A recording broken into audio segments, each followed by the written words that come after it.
करते हैं एक्सरसाइज 10.5 से क्वेश्चन नंबर 4। क्वेश्चन नंबर 4 के अंदर कह रहा है in figure 10.38 angle A B C is 69। तो यहाँ पर ए बी सी जो ट्राइंगल है इस फिगर के अंदर, इसमें ये एंगल दे रखा है 69, ए सी बी 31 डिग्री, ए सी बी इधर जो एंगल है ये 31 डिग्री बना हुआ है। Find angle B D C, तो बी डी सी जो एंगल है ये हमको पता करना है। तो इस क्वेश्चन को एक बार और समझते हैं और फिर सॉल्व करेंगे।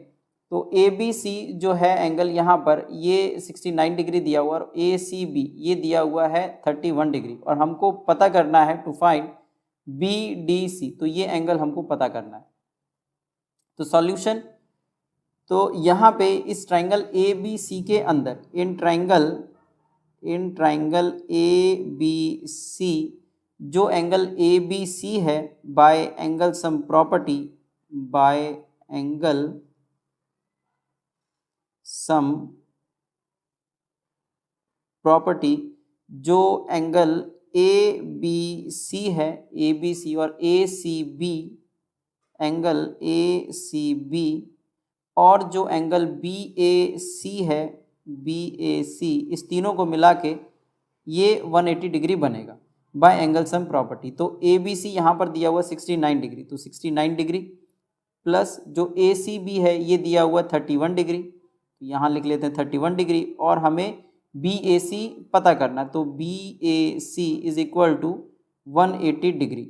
अब यहाँ पर जब हम इसको प्लस करेंगे तो ये हो जाएगा 10 और 6 3 9 और फिर 110 100 डिग्री, और plus B A C is equal to 180 degree. तो बी ए सी को हम यहीं पे रहने देंगे और इस 100 को इधर ले आएंगे, तो इधर क्योंकि ये प्लस में है, जब इस साइड आएगा तो ये आ जाएगा माइनस में, तो 100 डिग्री, तो 180 माइनस 100 डिग्री, तो ये हो जाएगा 80 डिग्री। तो देयरफॉर जो ये बी ए सी है ये निकल गया 80 डिग्री, तो यहाँ पे हम इसको लिख सकते हैं कि ये 80 डिग्री है।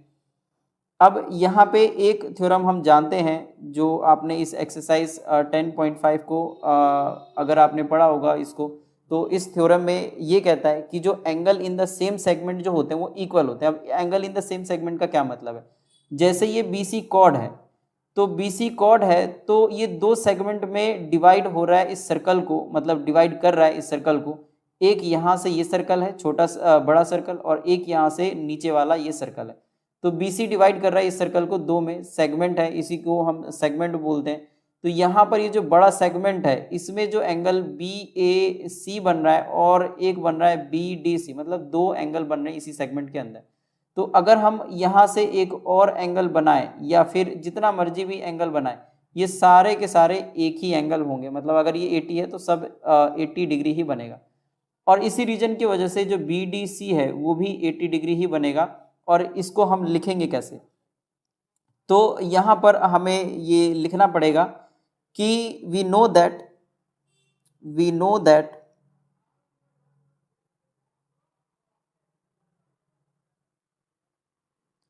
एंगल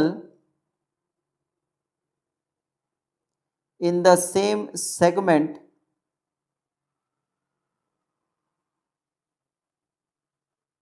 आर इक्वल, तो एक ही सेगमेंट में जो एंगल बनते हैं वो इक्वल होते हैं।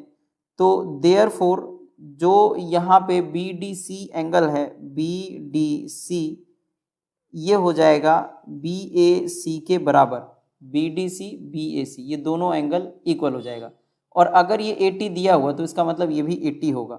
तो देयरफॉर जो बी डी सी एंगल है ये भी बी ए सी 80 है, तो इसकी जगह पे हम यहाँ पर 80 डिग्री लिख लेंगे, और ये हमारा आंसर हो जाएगा जो क्वेश्चन के अंदर कह रहा है निकालने के लिए बी डी सी।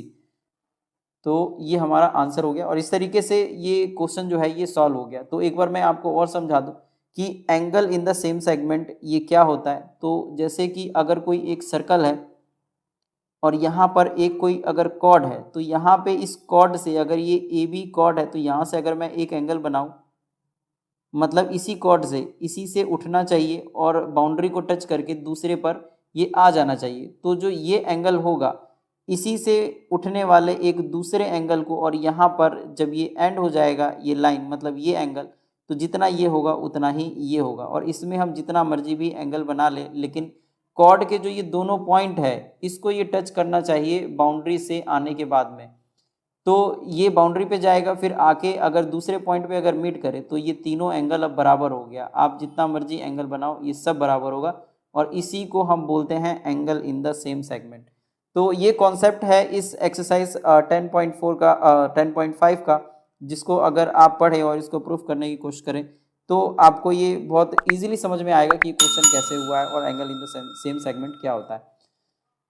तो जो क्वेश्चन नंबर 4 है हम इस तरीके से सॉल्व कर लेंगे।